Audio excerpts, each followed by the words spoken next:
नमस्कार, यूपी विशेष में स्वागत है आपका। मैं हूं आपके साथ रंजना सिंह राठौड़। बुलेटिन की शुरुआत करेंगे।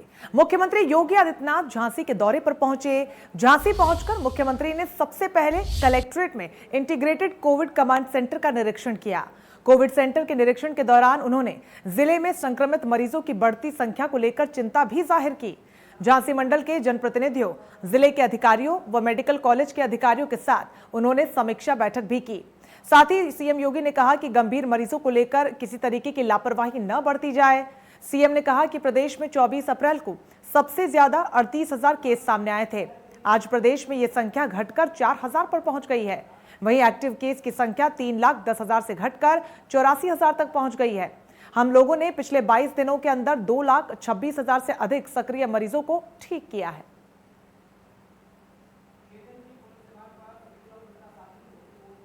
पिछले 22 दिनों के अंदर 2,26,000 से अधिक एक्टिव केस को रिकवर करके उन्हें सकुशल घर भेजा है। प्रदेश की रिकवरी इस समय 93% से अधिक है।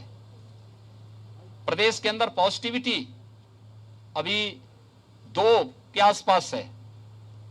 लगातार प्रयास किए जा रहे हैं। टेस्टिंग प्रदेश की सर्वाधिक है। 4,67,00,000 से अधिक टेस्ट वर्तमान में प्रदेश यहां पे कर चुका है। फर्स्ट वेव और सेकेंड वेव में कुछ अंतर था। फर्स्ट वेव में हमें ऑक्सीजन की किल्लत नहीं हुई, लेकिन सेकेंड वेव में जितनी अधिक संक्रमण था उतनी तेजी के साथ ऑक्सीजन की आपूर्ति की मांग भी बढ़ी और एक प्रकार से क्राइसिस से देखने को मिली। हम आभारी हैं भारत सरकार के, जिन्होंने हमें ऑक्सीजन एक्सप्रेस उपलब्ध करवाई, वायुसेना के विमान उपलब्ध करवाए। हम लोगों ने जहां ऑक्सीजन उपलब्ध थी देश में, वहां से ऑक्सीजन एक्सप्रेस के माध्यम से प्रदेश के अलग अलग जनपदों में उपलब्ध करवाने का कार्य किया। हमने थर्ड वेव की भी तैयारी की है। थर्ड वेव के लिए अभी से हर मेडिकल कॉलेज में पीडियाट्रिक आईसीयू के निर्माण की कार्रवाई हमारी प्रारंभ हो चुकी है, हर डिस्ट्रिक्ट हॉस्पिटल में भी। इसके अलावा ग्रामीण क्षेत्र में सीएससीज में भी हम इसको फोकस कर रहे हैं। दूर दराज के लोगों को इस ना आना पर बहुत उनको समस्या ना होने पाए, इसके लिए इसको फोकस करते हुए अभी से इस अभियान को हम लोगों ने लिया है। सबसे बड़ी महामारी का मुकाबला करने और उसके अपेक्षित परिणाम लाने में सफल होंगे। आप सबसे ही मेरी अपील है, ये महामारी एक सामान्य फ्लू नहीं है, इस सदी की एक महामारी है। केंद्र और प्रदेश सरकार पूरी ताकत के साथ एक एक व्यक्ति के जीवन को बचाने के लिए पूरी ताकत और पूरा संसाधन लगा रही है और हमारा प्रयास है कि व्यक्ति के जीवन को भी और उसकी जीविका को भी बचाया जाए। तो वहीं सीएम योगी कोरोना के खिलाफ जंग में लगातार जिलों के दौरे कर रहे हैं और इसी कड़ी में सीएम योगी आज झांसी और बुंदेलखंड के दौरे पर रहे। इस दौरान उन्होंने 16 ऑक्सीजन प्लांट लगाने समेत कई बातें कही। इसी को लेकर हमारे सहयोगी ने जायजा भी लिया।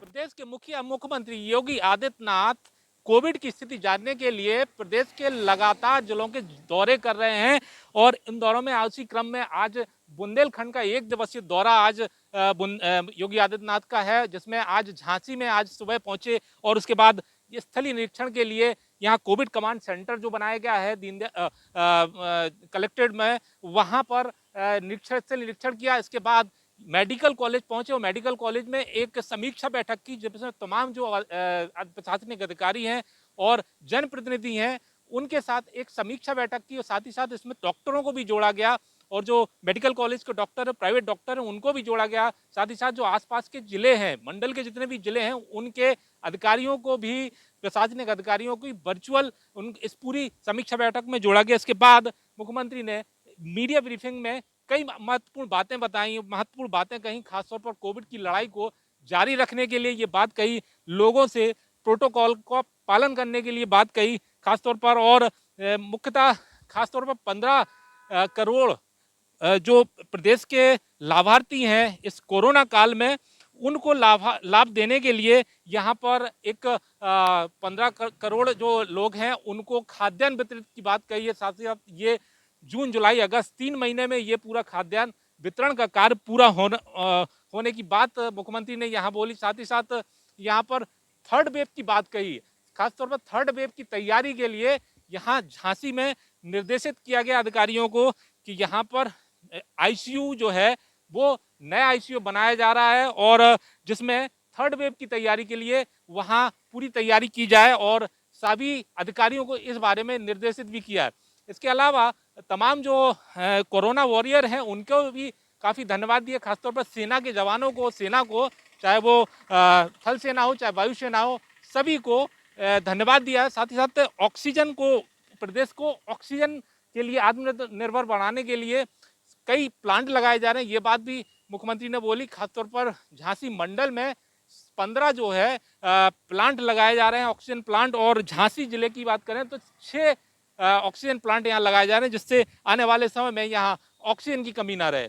साथ ही साथ इसके बाद मुख्यमंत्री योगी आदित्यनाथ ने एक स्थलीय निरीक्षण किया, जिसमें गांव के गढ़मऊ गांव में पहुंचे और गढ़मऊ गांव में लोगों से बात की, वहां तैनात स्वास्थ्य कर्मियों से बात की और एक स्थलीय निरीक्षण किया कि कोविड की किस तरीके से यहाँ पर तैयारी है, लड़ाई की कैसी तैयारी है, और उसका स्थलीय निरीक्षण करने के बाद झांसी से बांदा के लिए रवाना हो गए। झांसी से मनीष श्रीवास्तव, इंडिया न्यूज। तो वहीं झांसी के बाद सीएम योगी बांदा पहुंचे, जहां पर उन्होंने कोविड कमांड सेंटर का निरीक्षण किया और अधिकारियों के साथ समीक्षा बैठक भी की। इस दौरान सीएम ने क्या कुछ कहा, आपको सुनवाते हैं। उपलब्ध थी देश में, वहां से ऑक्सीजन एक्सप्रेस के माध्यम से प्रदेश के अलग अलग जनपदों में उपलब्ध करवाने का कार्य किया और आज भारत सरकार के सहयोग से राज्य सरकार और तमाम हमारी अन्य संस्थाएं मिलकर के हर जनपद को ऑक्सीजन के क्षेत्र में आत्मनिर्भर बनाने के लिए भी कार्य कर रही हैं। अकेले इस कमिश्नरी में 15 नए ऑक्सीजन प्लांट लग रहे हैं। झांसी में 6 ऑक्सीजन प्लांट अकेले झांसी में लग रहे हैं, लेकिन हमने थर्ड वेव की भी तैयारी की है। थर्ड वेव के लिए अभी से हर मेडिकल कॉलेज में पीडियाट्रिक आईसीयू के निर्माण की कार्रवाई हमारी प्रारंभ हो चुकी है, हर डिस्ट्रिक्ट हॉस्पिटल में भी। इसके अलावा ग्रामीण क्षेत्र में सीएससीज में भी हम इसको फोकस कर रहे हैं। दूर दराज के लोगों को इस ना आना पर बहुत उनको समस्या ना होने पाए, इसके लिए इसको फोकस करते हुए अभी से इस अभियान को हम लोगों ने लिया है और इसीलिए मैं बुंदेलखंड के प्रवास पे आया हूं। जब कोविड का पहला पेशेंट आया था उत्तर प्रदेश में पिछले वर्ष मार्च 2020 में, तब उत्तर प्रदेश में एक भी टेस्ट नहीं होता था। आज हम एक दिन में 3,17,000 टेस्ट करने की क्षमता विकसित कर चुके हैं। हर एक प्रकार से व्यवस्था प्रधानमंत्री जी ने प्रधानमंत्री गरीब कल्याण पैकेज के अंतर्गत मई और जून में हर परिवार को 5 किलो खाद्यान्न पर यूनिट देने की व्यवस्था की और उत्तर प्रदेश सरकार जून, जुलाई, अगस्त में 1 जून से 75 जनपदों में हम वैक्सीनेशन का कार्यक्रम प्रारंभ करेंगे।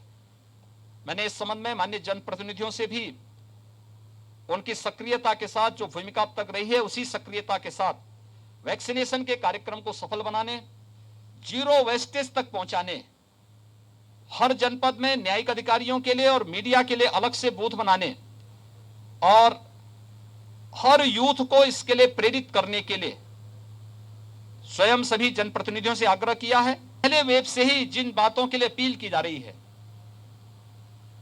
कि हाई रिस्क कैटेगरी के लोग घर के बाहर न निकलें, 60 साल से ऊपर के लोग, 10 वर्ष से छोटी उम्र के बच्चे, गर्भवती महिलाएं, कमजोर इम्यूनिटी के लोग, एक या एक से अधिक बीमारियों से ग्रसित कोई भी व्यक्ति है, उन्हें अतिरिक्त सावधानी बरतनी पड़ेगी। घर के अंदर रहें, मास्क धारण। सबके बीच स्वास्थ्य विशेषज्ञों ने सीएम को रिपोर्ट सौंपी है। अगस्त से अक्टूबर के बीच तीसरी लहर की इस रिपोर्ट में संभावना जताई गई है। 1 से 20 साल के बच्चों को सबसे ज्यादा खतरा बताया गया है। तो वहीं 4 मई को सरकार ने गठित की थी विशेषज्ञों की कमेटी, जिन्होंने मुख्यमंत्री को इस रिपोर्ट को सौंपा है, जिसके तहत अगस्त से अक्टूबर के बीच तीसरी लहर की संभावना जताई गई है। तो वहीं तीसरी लहर की तैयारियों को लेकर कैबिनेट मंत्री सुरेश खन्ना का क्या कुछ कहना है, आपको वो सुनवाते हैं। कोई हम पैनिक क्रिएट नहीं करना चाहते, किसी प्रकार का कोई पैनिक क्रिएट नहीं करना चाहते, लेकिन एक्सपर्ट ओपिनियन जो दूसरी लहर आई उन्होंने इसकी इतनी गंभीरता के बारे में अवगत नहीं कराया था। जी बिल्कुल, एक्सपर्ट्स ने किसी ने नहीं कहा था ये इतनी गंभीर होगी। जी सर बिल्कुल, फंगस अटैक के बारे में तो लेकिन अब तीसरी लहर के लिए जो भी संभावना या आशंका है हम उसके लिए तैयार हैं और हमने सभी मेडिकल कॉलेजेस को इस बात के लिए तैयार कर दिया है कि उनके अपने मेडिकल कॉलेजेस में कम से कम 50 आइसोलेशन और 50 ICU बेड यानी 100 बेड हर मेडिकल कॉलेज में तैयार रहें और वो लोग हमको 20 जून तक इस बात की रिपोर्ट भी कर दें। क्या सर गांव के लिए भी CHC PHC के लिए भी ऐसा कुछ कहा? जी, सभी जितने भी CHC PHC हैं वहाँ पर भी 10 से लेकर और 30-30 बेड तक तैयारी करने की बात पहले चरण में कही गई। फिर जैसी आवश्यकता होगी उसको हम फिर से बढ़ा भी देंगे, लेकिन सरकार सचेत है और हर प्रकार की व्यवस्था हम कर रहे हैं। और तीसरी लहर की बात मैं फिर से कहना चाहता हूं कि सभी लोगों को, अगर जो लोग अभी तक निर्देश मानेंगे, 2 गज की दूरी बनाए रखेंगे, मास्क का प्रयोग ज़रूर करेंगे और किसी भी तरीके से हम सावधानी बरतेंगे, अनावश्यक घूमने में हम अनावश्यक न निकलें, न घूमें, ये भी करेंगे तो निश्चित रूप से हम इससे बचेंगे। जो महामारी आई है, हम जनता के साथ खड़े हैं, हर परिस्थिति से मुकाबला करने के लिए सक्षम हैं और हम ज़्यादा से ज़्यादा सुविधा और राहत देने के लिए। अब बात ब्लैक फंगस की, जहां पर उत्तर प्रदेश में ब्लैक फंगस बीमारी का आंकड़ा 400 के पार हो चुका है। इनमें अकेले 192 मरीजों का इलाज राजधानी लखनऊ में जारी है। सबसे चिंता की बात तो यह है कि ब्लैक फंगस के इलाज में इस्तेमाल होने वाली दवाइयां और इंजेक्शन का संकट बरकरार है। अस्पतालों में भी ये दवाइयां और इंजेक्शन उपलब्ध नहीं है और ओपन मार्केट में भी नहीं मिल रहे। ऐसे में प्रदेश में अब तक 40 से ज्यादा फंगस मरीजों की जान भी जा चुकी है। लखनऊ में शनिवार को फंगस के 31 नए मरीज सामने आए और इसी के साथ मरीजों की संख्या 192 हो गई। इस दौरान 2 लोगों की मौत भी हो गई। अब तक राजधानी में 15 लोग फंगस के चलते जान गंवा चुके हैं। शहर में सबसे ज्यादा संक्रमित मरीज KGMU में है। यहां पर 124 मरीजों का इलाज चल रहा है, जबकि 11 लोग इस बीमारी में अपनी जान गंवा चुके हैं। मरने वाले दोनों रोगी प्रदेश के दूसरे जिलों से हैं।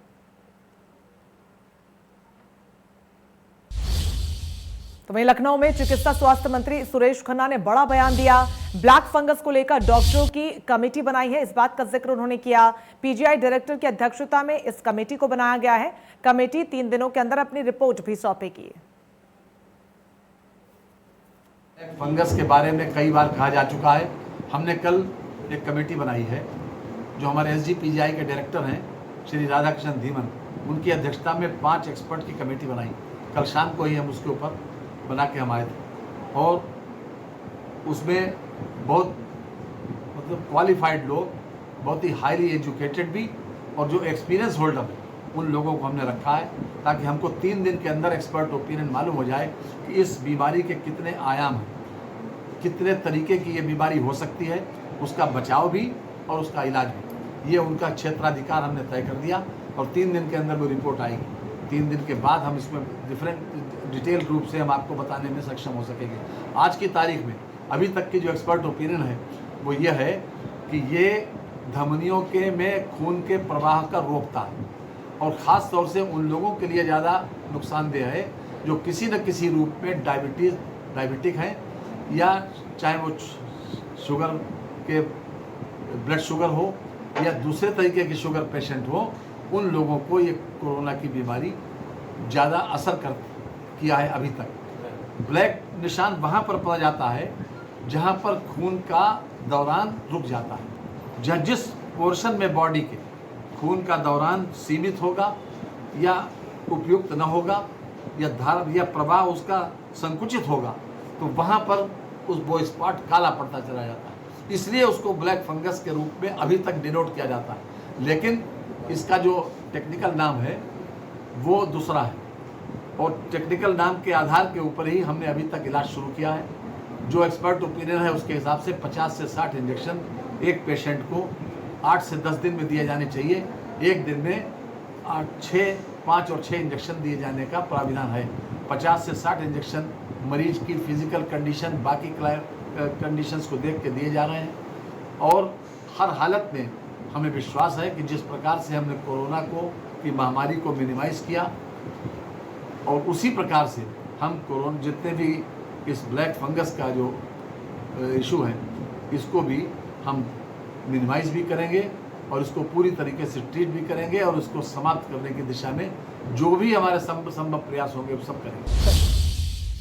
शिक्षा मंत्री और सोनभद्र के प्रभारी मंत्री डॉक्टर सतीश चंद्र द्विवेदी सोनभद्र के 2 दिवसीय दौरे पर जनपद में कोविड हॉस्पिटल्स और प्रशासन की तैयारियों का जायजा लेने पहुंचे।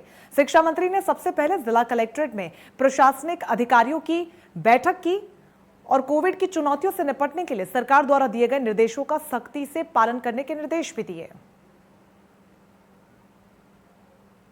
अचानक से आई इस महामारी को लेकर सरकार कितनी पास है और कितनी फेल है, तमाम सारी जो बातें सामने आ रही हैं, इस पर बात करने के लिए हमारे साथ शिक्षा मंत्री सतीश चंद्र द्विवेदी हैं। इनसे जानते हैं कि किस तरह से इस अचानक से आई जो महामारी थी उसको हैंडल करने में कितनी प्लानिंग हुई और कितनी कठिनाई और कितने कड़े निर्णय लिए गए। सर, सबसे पहले तो राहत की बात है कि यूपी में, पूरे देश में कोरोना अब धीरे धीरे कम हो रहा है, कि राहत की बात है। किस तरह से जो अचानक से जो लहर आई उसको लेकर सरकार कितना जो कि तैयार थी और कितने टेक्निकली ढंग से उसको जो कि हैंडल किया? देखिए, अचानक से दूसरी लहर आई, बहुत अप्रत्याशित थी। इतनी तेज होगी और इतनी मात्रा में ऑक्सीजन की ज़रूरत पड़ेगी ऐसी किसी को कल्पना नहीं थी। लेकिन माननीय प्रधानमंत्री जी ने युद्ध स्तर पर इसके लिए प्रयास किया। देश भर में ग्रीन कॉरिडोर बनाकर ऑक्सीजन एक्सप्रेस चलाए गए। दुनिया भर से ऑक्सीजन सिलेंडर, ऑक्सीजन कंसंट्रेटर दुनिया भर के देशों ने माननीय प्रधानमंत्री जी की पिछले 7 सालों की जो वैश्विक राजनीति थी, जो उन्होंने लोगों से संबंध स्थापित किए थे, भारत के प्रति जो लोगों के मन में धारणा अच्छी हुई, तो उसके कारण पूरी दुनिया साथ खड़ी हुई और रिकॉर्ड समय में देश भर में ऑक्सीजन की कमी पूरी हुई। पीएम केयर्स फंड से देश के 591 जिला अस्पतालों को तुरंत ऑक्सीजन के प्लांट की स्वीकृति हुई। CSR फंड के माध्यम से जगह जगह ऑक्सीजन प्लांट लगे और यहाँ उत्तर प्रदेश में माननीय मुख्यमंत्री जी ने भी उसी गति से integrated control and command room की स्थापना हर जिले में हुई। लक्षण वाले लोगों की पहचान की जाने लगी। जांच, पहले भी उत्तर प्रदेश नंबर 1 था देश में जांच कराने में, तेज़ी से जांच हुई।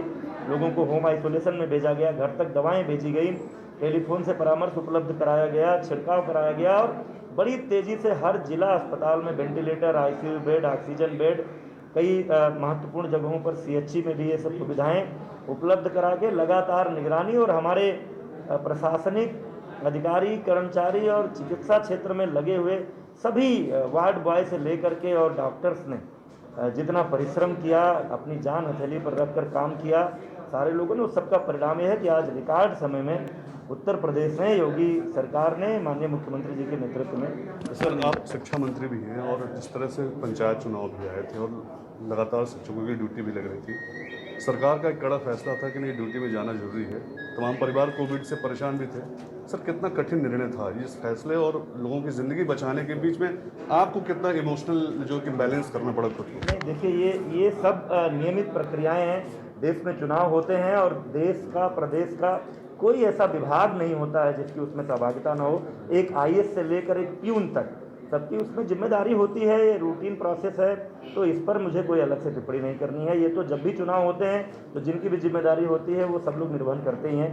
बिना सबके दायित्व निर्वहन के चुनाव कैसे हो सकता है? बिल्कुल, देखा आपने कि सतीश चंद्र द्विवेदी जी हैं शिक्षा मंत्री, जिन्होंने विभाग से अपनी बात रखी और सरकार का पक्ष रखा और ये भी कहा कि थर्ड वेव जो आ रही है उसको लेकर हम पूरी तरह से अलर्ट हैं और कहीं भी कोई प्रॉब्लम नहीं है। हर अस्पताल सैचुरेट हो चुका है और विपक्ष पर भी उन्होंने हमला किया और खासतौर से ये भी कहा कि ऐसे आपदा की घड़ी में विपक्ष को साथ में होना चाहिए था, लेकिन विपक्ष ट्वीट करके अपना पल्ला झाड़ लेता है। Vivek Srivastava, India news, Sonbhadra. Corona वैश्विक महामारी में प्राइवेट अस्पताल आपदा में अवसर ढूंढने से नहीं चूक रहे।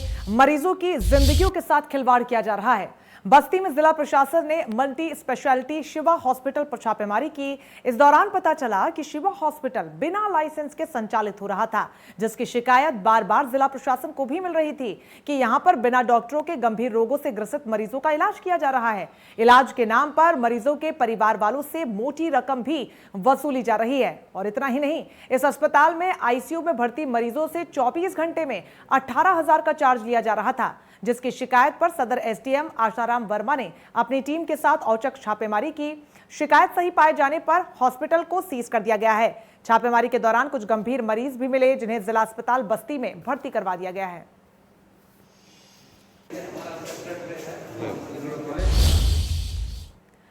तो पूरे देश में अब तीसरी लहर का संकट मंडरा रहा है, जिसको लेकर चिंताएं भी बढ़ गई हैं। लोगों को हवा में कोरोना वायरस और ब्लैक फंगस का खतरा भी सता रहा है। ऐसे में देश के जाने माने संस्थान आईआईटी कानपुर से एक बड़ी राहत भरी खबर सामने आई है। आईआईटी कानपुर ने दावा किया है कि उसके यहां पर बनाए गए नए एयर प्यूरिफायर से किसी भी बैक्टीरिया और वायरस से बचा जा सकता है। संस्थान ने दावा किया है कि उसके वैज्ञानिकों ने आईआईटी बॉम्बे के साथ मिलकर दुनिया का पहला एंटी माइक्रोबियल एयर प्यूरिफायर तैयार किया है। इस प्यूरिफायर को बनाने वाले संस्थान ने दावा किया है कि कोरोना और ब्लैक फंगस को मारने में यह एयर प्यूरिफायर पूरी तरीके से सक्षम है।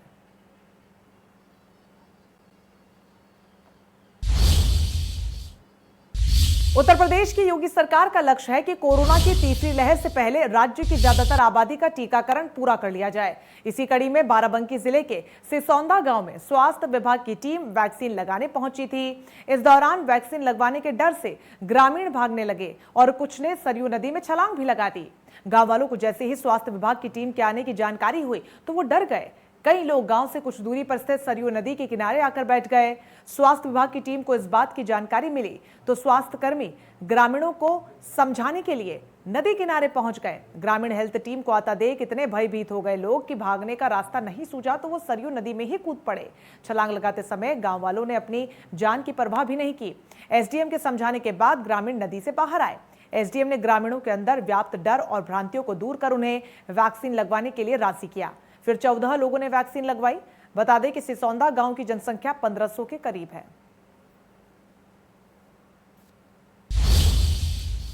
कोविड-19 महामारी के चलते गाजियाबाद में प्रधानमंत्री गरीब कल्याण योजना के अंतर्गत पात्रता के अनुसार राशन कार्ड धारकों को सरकार द्वारा निःशुल्क खाद्य वितरण किया जा रहा है। प्रधानमंत्री गरीब कल्याण योजना के अंतर्गत कुल 5 किलोग्राम खाद्यान्न सामग्री दी जा रही है, जिसमें 3 किलो गेहूं, 2 किलो चावल प्रति यूनिट के हिसाब से राशन कार्ड धारी को दिया जा रहा है। लोगों का कहना है कि सरकार की तरफ से प्रधानमंत्री गरीब कल्याण योजना के अंतर्गत हमें कुल 5 किलो राशन मिल रहा है, जिसमें से 3 किलो गेहूं और 2 किलो चावल मिल रहे हैं। 3 किलो गेहूं, 2 किलो चावल मिल रहे हैं। बढ़िया, सरकार बहुत बढ़िया काम कर रही है। फ्री मिल रहा। जैसे कि आप सभी को पता है कि प्रधानमंत्री गरीब कल्याण अन्न योजना के अंतर्गत प्रत्येक कार्डधारियों को हम यहाँ पर 5 किलो प्रति यूनिट के हिसाब से देंगे, जो कि बिल्कुल निःशुल्क होगा, जिसके लिए कोई भी पैसा चार्ज नहीं किया जाएगा, जिसमें हर एक लाभार्थी को 5 किलो प्रति यूनिट के हिसाब से मिलेगा, चाहे वो अंत्योदय कार्ड हो या फिर हमारे पीएचएच कार्ड हो। ये हमारी जैसे कोरोना महामारी चल रही है उसके अंतर्गत जिसे हमारे किसी भी लाभार्थी को या किसी भी को भी अन्न की कोई दिक्कत ना हो, जैसे हमारे चावल हो गए, गेहूं हो गए, इस हिसाब की किसी की कोई भी दिक्कत ना हो, तो उसकी भरपूर भरपाई करने के लिए हमारी जो सरकार है उन्होंने ये नीति अपनाई है। और हमें सरकार द्वारा 3 किलो गेहूँ, 2 किलो चावल, और हम सरकार का बहुत ही धन्यवाद करते हैं कि हमें राशन मिल रहा है। कोविड-19 वायरस के आक्रमण से फलों का राजा आम भी दूसरे साल परस्त होता हुआ नजर आ रहा है। आम के अनुकूल मौसम होने की वजह से इस सीजन में आम की फसल की पैदावार पहले सीजन की अपेक्षा अधिक है, लेकिन कोविड-19 के चलते लॉकडाउन होने की वजह से बागों में मजदूर नहीं जा रहे और आम की फसल बागवान में ही बर्बाद होती नजर आ रही है। पश्चिमी उत्तर प्रदेश में बुलंदशहर को खासकर दशहरी आम की पैदावार के लिए पूरे देश में जाना जाता है। यहाँ पर बागानों की काफी तादाद है और यहाँ पर कच्चा आम और पक्का आम देश के कोने कोने से आता है, लेकिन इस साल कोरोना महामारी में लॉकडाउन के चलते मजदूर नहीं मिलने पर आम की फसल बागों में खराब होती हुई नजर आ रही है।